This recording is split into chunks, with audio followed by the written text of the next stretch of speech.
Olá, meus amigos, muito bom dia. Sou o Dr. Antônio Martins Faria, sou contador, sou advogado, moro em Santa Cruz do Capibaribe e hoje são 5 de novembro de 2025, acabou o ano. Estou falando nessa história, depois o próximo mês é dezembro. Ai, ai. Bom, gente, eu estou muito feliz por estar vivo e agradeço a Deus, né? E a você, meu irmão, minha irmã, que dá seu like, seu dislike, meus amigos, minhas amigas que fazem a mesma coisa. Muito obrigado. Obrigado aos 845 inscritos no meu canal. Estou muito feliz e a proposta fica até 31 de dezembro de 2025 nós ultrapassarmos 1.000 inscritos. Está muito pouco, falta pouco. Conto com sua colaboração, conto com sua ajuda. Obrigado às 37 pessoas que visualizaram o meu vídeo na última segunda-feira. Muito feliz. Bom, gente, eu deixo meu e-mail, meu telefone, caso queira entrar em contato comigo, fiquem à vontade. Hoje o título eu vou falar assim: Brasil em guerra, quando o crime vira poder.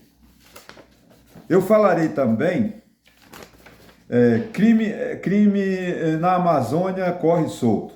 Né? Tarcísio prepara-se para 2026 e inteligência artificial ajuda idosos. Então vamos lá.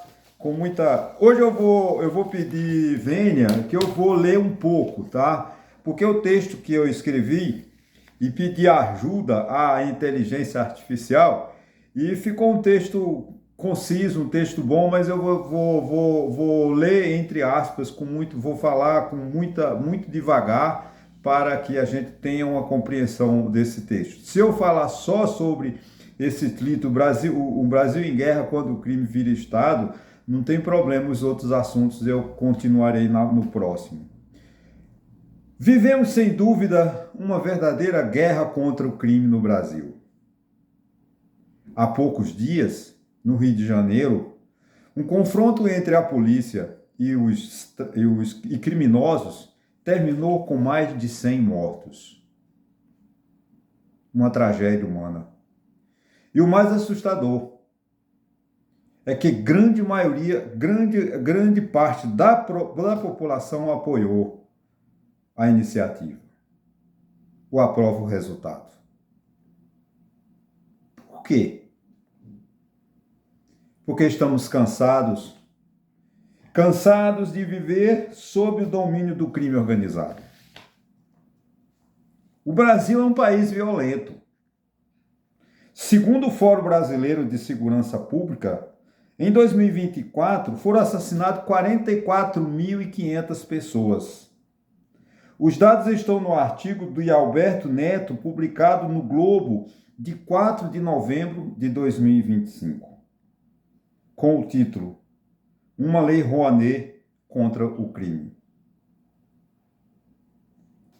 E a situação ainda é mais grave do que parece. Pesquisa da Cambridge University revelam que mais de 50 milhões de brasileiros, cerca de 26% da população, vive em áreas dominadas por facções criminosas. É assustador. Mas o problema já ultrapassa os limites das ruas. O crime organizado também invade a política. Segundo o jornalista Luiz Costa Pinto, em seu artigo no ICL Notícias de 4/11, o crime organizado já influencia as eleições e domina regiões inteiras do país. Podemos citar a questão do Ceará, que vem com muitos problemas. Ele defende que uma reforma política mais ampla e o voto distrital pode ajudar a conter a expansão das facções. Tenho dúvidas. Aqui, Antônio.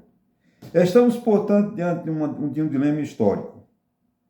Ou o Estado retoma o controle dos territórios e das instituições, ou o crime organizado, o crime continuará se tornando um poder paralelo dentro da própria nação.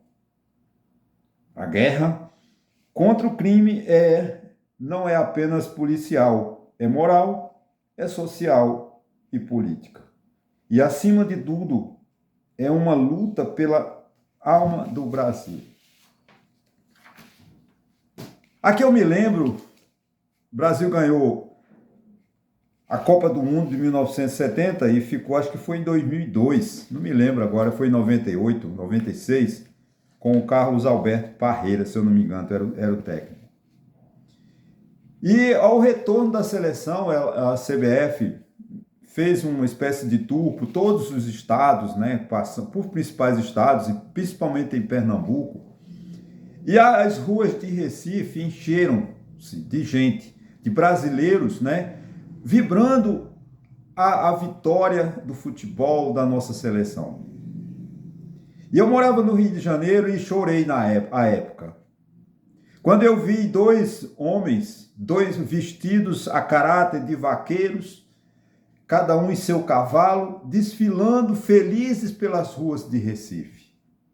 Tocou o meu sangue, tocou a minha alma, tocou o meu espírito. O Brasil de tantas culturas, né? Que o Brasil não é um só. Porque ele é um só na união nacional, mas cada povo, cada estado, cada região tem um costume lindo e maravilhoso. O nosso samba no Rio de Janeiro, o próprio samba no São Paulo, as festas do norte, né, do Boi de Parintins, o Círio de Nazaré de Belém do Pará, né, as confrarias mineiras, né, o pão de queijo mineiro, a nossa cultura. Será que nós vamos perder isso? Deixar que o crime organizado domine e impõe a regra dele, a tortura, a morte? Esse país que eu não quero. Eu quero um país unido. Ah, tu quer um país unido politicamente? Não. Temos que ter vários partidos. Quem apoia o PT está bem, quem apoia Bolsonaro está bem, quem apoia Esperidião Amin está bem. A política ela tem que ser aberta. Como tudo tem que ser plural no Brasil. Como é o nosso povo. Como é a nossa cultura. E a perda do Estado sobre o monopólio da violência levará o país a uma ditadura dos criminosos, que vão impor as regras dele, como já impõe nos principais bairros. 28 milhões de pessoas, segundo uma estatística publicada há poucos dias, eu relatei aqui, vivem sob o domínio do crime organizado. É uma Venezuela dentro do Brasil que o governo perdeu. É uma tristeza. Ah, e a solução para o Rio de Janeiro? Não adianta. Nós agora estamos votando no Congresso Nacional, vamos transformar líder de facções em terror, que até a gente não pode falar essa palavra, né? Em terroristas, parece que o YouTube veta, peço perdão ao YouTube, só vai piorar a situação. Porque o que vão fazer as polícias militares de São Paulo, de Rio de Janeiro? Porque eles não vão ter acesso aos criminosos, porque vai ser competência da Polícia Federal. Vão transferir a dor de cabeça para o lado, ou seja, vão dar o remédio para a dor de cabeça, mas não vão curar a causa. A violência no Brasil é falta de programa político, falta de segurança pública. Não vamos mudar de nome, eufemismos, achando que vamos modificar a situação. Como disse sabiamente o deputado de Pernambuco, Mendonça Filho, quando ele disse que podíamos ter aprovado a PEC da polícia, a PEC da segurança, mas esse crime no Rio de Janeiro ele ia ocorrer. Porque ele foi projetado há 2 ou 3 meses pelo governador pela incompetência. O governador sabia que o desastre que ia ser, mas continuou. Porque ele queria era apenas um holofote. Ele estava desmoralizado e agora ele virou uma pessoa que toda hora está na imprensa. E que está com seu mandato para ser cassado e provavelmente algum ministro vai pedir. Principalmente os ministros bolsonaristas vão pedir vista para que ele possa terminar o mandato. Então, falta ao Brasil uma política de segurança pública, mas unir a sociedade. Lembrarmos, eu me lembro, por exemplo, eu sei que é um evento que foca para uma determinada vocação. A visita de João Paulo II, o primeiro Papa a visitar o Brasil. A cidade do Rio de Janeiro virou uma coisa de alegria. É por onde ele passou, ele foi para Belém, eu acho que ele foi no Maranhão, eu acho que ele veio aqui em Recife. Nós não vamos esquecer nunca, né, aquela alegria que ele transformou na visita do Papa. Eu me lembro que teve uma vez no Rio de Janeiro, eu quero esse Rio de Janeiro, porque eu amo o Rio de Janeiro. Teve um encontro mundial da juventude cristã. O Rio de Janeiro ficou lindo, de jovens, meninas, moças e rapazes, desfilando com alegria, desfilando com paz, desfilando pela harmonia. É esse Brasil que eu quero. Esse é o Brasil de todos os brasileiros. Não um brasileiro que coloca-se no morro. Gente, estão culpando, porque a maioria das pessoas que foram mortos tiveram passagem pela polícia. Como não ter? Se negaram a essas crianças a escola, a educação, um lar, saneamento básico, esgoto, faltou tudo. O que sobrou para essa juventude é a associação ao crime. Como era no século XVIII, século XVII, século XVIII, século XIX, para que alguém soubesse, alguém tivesse condições de crescer na sociedade brasileira, ele precisava de ser padre ou militar. O exemplo do regente Feijó, que foi rei de nosso país, porque ele foi o representante do Dom Pedro, ele era negro, era filho de uma rica quarto centenária de São Paulo com um escravo. Ele foi criado como escravo, mas não sobrou a ele. Para ele ser alguém, ele tinha que ir para a igreja, para a religião ou as forças militares. Menos a Marinha, que sempre foi racista e preconceituosa. Raramente. A Marinha levou tempo para aceitarmos pessoas de cores diferentes.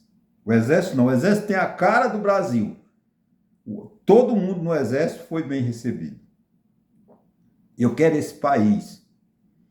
Mas eu quero um país justo. Que as pessoas tenham acesso à escola, à educação, que tire esse menino do morro do crime. Hoje eu estava lendo uma pesquisa que eu até pensei em falar, mas vou acrescentando aqui, que 15% dos jovens brasileiros não terminam o ensino médio aos 17 anos, como é previsto. Fizeram tudo, inventaram até um SUS para a educação, mas não mudou em nada, porque a qualidade do ensino, que é competência dos municípios, ninguém ataca. E nenhum prefeito nesse país se preocupa com a educação, porque ele sabe que quanto mais analfabeto for o povo, quanto mais ignorante for o povo, mais vota no corpo dele, no candidato dele. Essa é a realidade. Esse Brasil eu não quero. Eu quero um Brasil cultural, um Brasil feliz, um Brasil rico, que dê oportunidade a todos. Não como é uma sociedade injusta, uma sociedade que você não tem acesso a ser um presidente, a ser um cientista, a ser um advogado, porque a condição econômica não permite. Isso é lamentável. Então, gente, essa reflexão de quase 15 minutos sobre a violência, mas a mudança, a violência ela não pode mudar com lei. Não é o Código Penal que vai alterar a violência. O que vai modificar o quadro, tornar o Rio de Janeiro uma cidade linda e maravilhosa, como sempre foi e eu acho que será, é a educação, é a saúde, é o saneamento básico, é a presença do Estado onde ele esqueceu, nas favelas, que foi destinada ao pobre, ao descamisado, àquele que sem importância. Isso tem que acabar. Aí quando a gente reconhecer que o favelado ou morro, que saia dessa linguagem, que vem até de um sociólogo português, Santos, que ele diz assim, o asfalto do morro. O Rio de Janeiro precisa de sair do morro e do asfalto. O asfalto e o morro são a mesma coisa. Quem mora na Zona Sul não é diferente de quem mora na favela Dona Marta, na favela do Morro dos Prazeres, dos Macacos, de Santa Teresa. Santa Teresa, a riqueza enorme de Santa Teresa, um bairro nobre, fundado pelos ingleses, mas tem um morro próximo. E a gente tem que viver unido, viver em paz, viver com segurança. Porque quando o Estado se fizer presente no Morro dos Prazeres, na Dona Marta, fazendo casas decentes, ajudando as pessoas, aí o mundo melhora. Enquanto isso, nós vamos viver nessa violência. Bom, gente, crime na Amazônia corre solto. Vou mudar um pouco de tema, mas está dentro do mesmo processo. Relatório da Agência Brasileira de Inteligência, ABIN, aponta que a mineração ilegal de ouro avança na Amazônia, tornando-se uma atividade lucrativa de grupos criminosos. O ICL, notícia 4/11, mineração ilegal de ouro ameaça a Amazônia e vira principal ilícito ambiental. É a notícia velha. Porque é isso que acontece. O governo esqueceu a Amazônia. O governo não tem exército, não tem marinha, não tem aeronáutico para ir lá e defender o nosso território. A Amazônia foi esquecida pelos governos. Mas não é culpa do presidente do PT, do presidente Bolsonaro, não. Desde 1891, quando proclamaram a República. Ou até 1808, quando Dom João VI chegou aqui, para ser mais preciso. A Amazônia foi esquecida, porque o que o Exército, como foi no governo Bolsonaro, desfilou a Marinha, a Aeronáutica, em Brasília. Mas em Brasília não precisa de Forças Armadas. Precisa de generais. Onde devia estar o Exército, o RECO, o Cabo, o Sargento? No Amazonas, aprendendo, preservando as nossas florestas. Mas, infelizmente, ficam todos os gabinetes de Brasília e a Amazônia está entregue aos bandidos. Temos a COP30, vai ser muito falada essa semana, parece que começa amanhã, mas quando terminar essa COP, lá acho que é dia 20, dia 14, sei lá, não sei quando termina, a Amazônia continua esquecida e não vai mudar em nada o resultado. Tarcísio de Freitas prepara-se para 2026. Segundo a jornalista Daniela Lima, do UOL, o governador de São Paulo, Tarcísio de Freitas, já iniciou sondagens de profissionais para trabalharem na campanha de 2026. Daniela Lima, UOL, 4/11 de 2025, Tarcísio começa a montar o time de campanha, grupo já atendeu presidenciáveis. A assessoria de Tarcísio diz que é para governo de São Paulo, da reeleição, mas mentira, porque ele está contratando marqueteiros que auxiliaram Dilma Rousseff, Aécio Neves, então são as pessoas com expertise em campanhas presidenciais, não de governador. Agora, para encerrar aqui um assunto interessante, isso é no condado da Inglaterra. A cidade fez um estudo, analisou um registro de 12 mil idosos e adultos para ajudar a identificar aqueles com mal físico, que tenha condições, possibilidades de sofrerem queda em suas casas. Então está na BBC de Londres, do dia 4/11, a prefeitura usa inteligência artificial para identificar pessoas com risco de queda. As pessoas são contactadas ou visitadas pelos assistentes sociais, que seria aqui os agentes de saúde, que reavaliam seus planos de apoio quando necessário. A prefeitura usa a inteligência artificial para identificar pessoas com risco de queda. Isso é uma manchete. Que sirva exemplo para o Brasil. Os agentes de saúde podem ajudar muita gente, ajudando evitando quedas, evitando situações maiores. Eu vou encerrar, mas antes de encerrar aqui, eu vou dedicar uns 2 minutos a um amigo. No Rio de Janeiro, como eu já falei aqui, tem um vídeo sobre a minha vida. Eu, em 79, 80, eu fui para o Colégio Santo Inácio, no Rio de Janeiro, curso noturno. Lá na 4ª série, comecei na 1ª série, depois fui reavaliado, fui para a 4ª série, aí fiz seguinte, 4ª, 5ª, 6ª, 7ª, 8ª, primeiro e segundo ano do segundo grau, antigo segundo grau. Eu acho que na 4ª série, eu acredito que conheci Dona Edna. Dona Edna, ela foi na 5ª, 6ª, 7ª, eu acho que na 7ª ou 8ª, na 7ª, o esposo dela veio estudar conosco. Incorporou-se, vamos dizer assim, a turma, Acompanhamos a 7ª, 8ª, primeiro e segundo ano do segundo grau com meu amigo Walter Raimundi. E ele nasceu no dia 31 de maio de 1942, portanto, faleceu no dia 30 de 10 de 2025, portanto, com 83 anos. É claro que eu me separei, vim para o Rio de Janeiro, a gente para Pernambuco, até no Rio mesmo nós perdemos os contatos, é verdade, mas ele é uma pessoa que foi muito meu amigo, que é meu amigo, né? Não é porque que ele desencarnou que ele vai deixar de ser meu amigo. E a gente tem que ser muito grato aos amigos, né? E eu sou grato a Walter, porque eu fiquei muito triste ontem quando eu soube no Instagram, numa rede social, o convite para a missa de sétimo dia, também na capela do velho antigo Colégio Santo Inácio no Rio de Janeiro. Aqui os meus sentimentos, o abraço fraterno a Fábio, a Renata e a dona Edna. E a saudade de Walter vai ser grande, mas a gente supera, porque agora ele está lá no mundo espiritual, né? Ele deixou de fazer parte da família, vamos dizer, da família carnal, né? A família humana, e agora ele faz parte da família espiritual.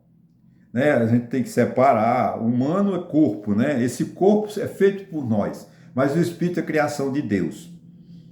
Então o Walter não acabou o corpo, né? Vai ser desmanchado pela terra, vai virar pó, como diz na Bíblia, né? Que vira pó, retorna, mas o espírito de Walter é eterno, porque é filho de Deus. Então as famílias espirituais são aquelas que se aproximam, são aquelas que se amam, são aquelas. Então eu espero fazer, como eu fiz parte da família Walter Raimundi, né? Que eu posso dizer que porque eu vivia na casa dele, jantando, almoçando, assistindo novela. Fui muito bem tratado por dona Edna, por Fábio, por Renata, que eu os conheci criança, né? E a gente viveu muito tempo juntos, e tenho grande saudade, um grande carinho por dona Edna, por Fábio e Renata, e também pelo Walter. Walter, você descansa em paz. O mundo parou de sofrer, viu? Você agora é da luz, você agora é uma pessoa boa, que vai com certeza nos dar muita alegria. Que você vai se sentir muito alegre, né, com essa minha fala, porque eu tenho certeza que você me ama como eu te amo. Tá? A gente teve até divergências depois, ao longo do tempo, mas isso passa, isso tudo acabou, né, e a gente, de coração aberto, eu posso dizer, eu não tenho vergonha de dizer, eu te amo, Walter Raimundi. Eu amo todas as pessoas, eu amo os meus amigos, as minhas amigas. Independente, você, não importa se é homem ou se é mulher. Eu amo a diferença, não vou entrar no detalhe sexual. Homem é homem, mulher é mulher, cada um tem a sua preferência sexual e que eu respeito muito. Então eu não tenho vergonha de dizer, Walter Raimundi, eu te amo. Vou te amar para sempre, porque você será meu amigo para sempre.